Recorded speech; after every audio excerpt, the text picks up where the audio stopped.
Önceki gün.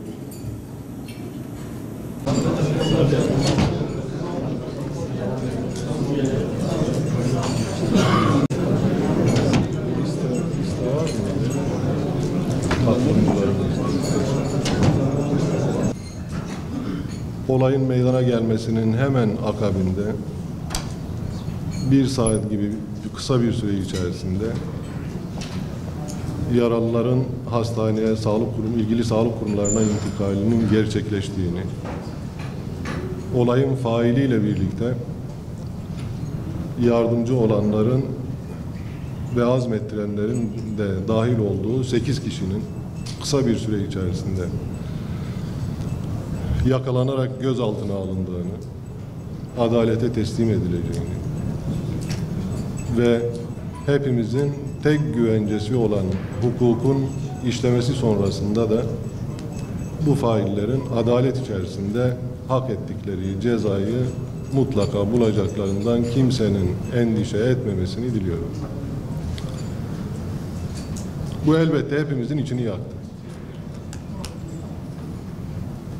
Ailenin acısının aynısını hissetme şansımız yok hiçbirimizin.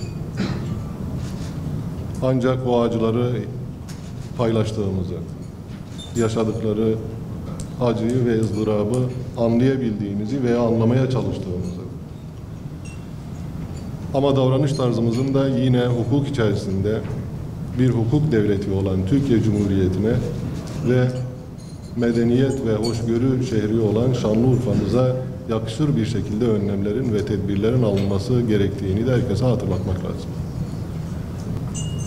Bu olayı bahane etmek suretiyle toplumsal barışı, düzeni ve asayişi bozmaya ve yönetilmez hale sokmaya çalışan, fırsat bekleyen, hiçbirimizin iyiliğini istemeyen, Urfa başta olmak üzere Suriyeli mülteci kardeşlerimizin yaşadığı yerlerde daha önce de deneyimlediğimiz şekilde huzursuzluk ve fitne fesat çıkarmak suretiyle kamu düzenini bozmaya yönelik hazır fırsat bekleyenlere meydanı bırakmamamız gerektiğini de hatırlatmak isteriz. Biz tabii ki kardeşiz. Hepimiz kardeşiz. Ancak bu kardeşliğin aslında bizi yaratan Cenab-ı Allah'ın emrinden kaynaklı bir kardeşliği aramızda yaşatmadığımızı çok net bir şekilde söyleyebilirim. Bizim kardeşliğimiz samimi değil. Bizim kardeşliğimiz maalesef pozisyonlara, menfaatlere, çıkarlara ve beklentilere göre oluşan bir kardeşliktir. Yani içinde Allah rızası yok. Allah rızası niyetini içerisinde ve bünyesinde barındırmayan kardeşlikten dolayı en ufak bir meselede öfkenin ve nefretin tavan yaptığı bir sosyal yaşam durumuyla karşı karşıyayız. Bunun sürdürülebilme imkanı yok. Bu anlayışla bizim kalkınma, gelişmeyi yakalayabilme şansımız yok.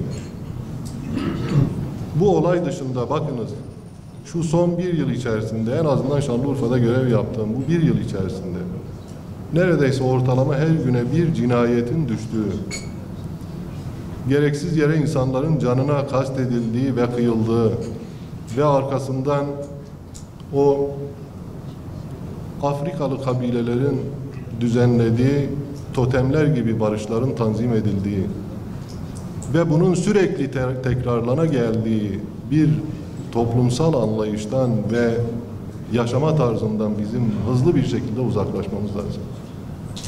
İnsanların birbirinin canına, gereksiz ve lüzumsuz bir yere, bir hiç uğruna kıydığı bir memlekette kalkınma olmaz, gelişme olmaz. İstediğiniz kadar uğraşın, turist çekemezsiniz. Buraya girişimci çekemezsiniz. Buraya yatırımcı çekemezsiniz. İstediğiniz kadar uğraşın. Bunu kırmadan, bunu bir tarafa bırakarak birbirimize dayanmadan, yaslanmadan ve birbirimizi sevmeden gerçekten hiçbir refah artışının ve zenginliğin oluşmayacağını bilmemiz lazım.